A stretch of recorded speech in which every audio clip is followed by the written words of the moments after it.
The theory of evolution that was advanced in the 19th century denies this evident fact of creation. This theory holds that the species on Earth were not created by God, but came into being as a result of processes governed entirely by chance. The founder of this theory was an amateur naturalist named Charles Darwin. Darwin expounded this theory in his book, The Origin of Species, which was published in 1859. Darwin's book was an instant success, but its popularity was due more to the ideological implications of the book rather than its scientific worth. Darwin's ideas provided considerable support for the materialistic philosophy which denied the existence of God.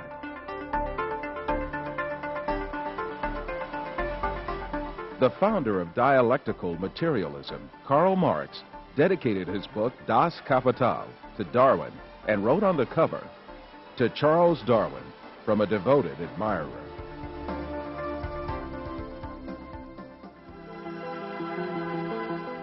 Darwin's theory argued that all species descended from a common ancestor by means of little cumulative changes in long periods of time. Darwin could advance no sound evidence to prove this claim. Indeed, he was himself aware of the great many facts that invalidated his theory. He admitted these in his book in a chapter entitled Difficulties on Theory. Darwin's hope was that these difficulties would be overcome by new scientific discoveries. But in fact, advances in science would refute Darwin's claims one by one.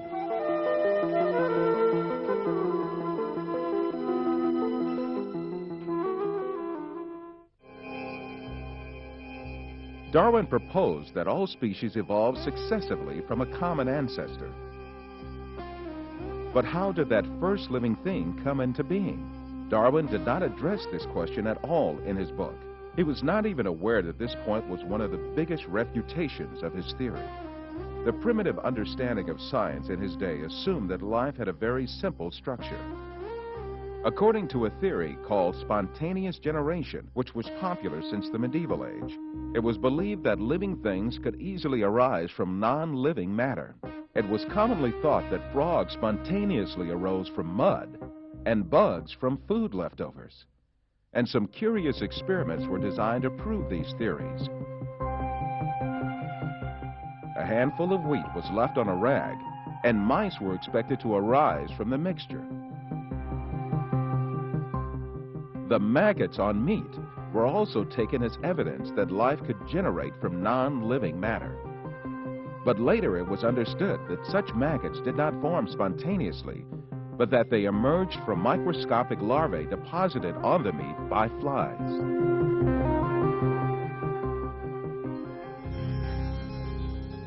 And in Darwin's time, the belief that microbes could emanate easily from non-living materials was very common.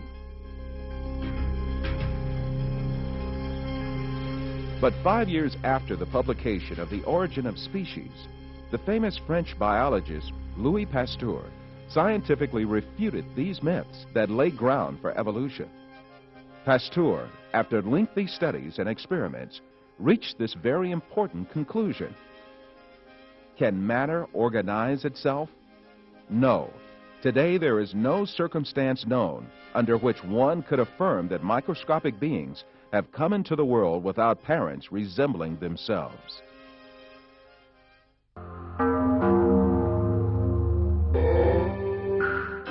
The first evolutionist to take up the issue of the origin of life in the 20th century was the Russian biologist Alexander Oparin. His aim was to explain how the first living cell, the alleged common ancestor of all living beings according to the theory of evolution, could emerge. In the 1930s, Oparin formulated a number of theories to show how the first living cell could arise from inanimate matter by chance. However, his efforts ended in failure, and Oparin himself had to confess.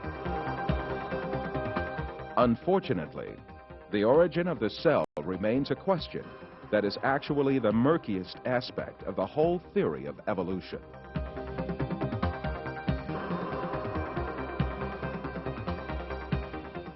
Evolutionists that followed Oparin conducted experiments to find an evolutionist explanation to the origin of life. The most famous of these experiments was conducted by the American chemist Stanley Miller in 1953.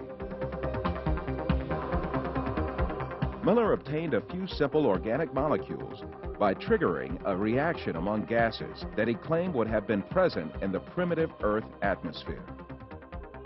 At the time, this experiment was regarded as a scientific proof for evolution. It turned out to be no such thing at all.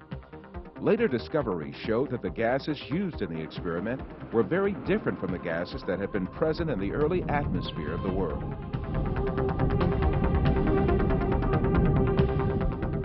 Miller himself eventually admitted to the invalidity of his experiment.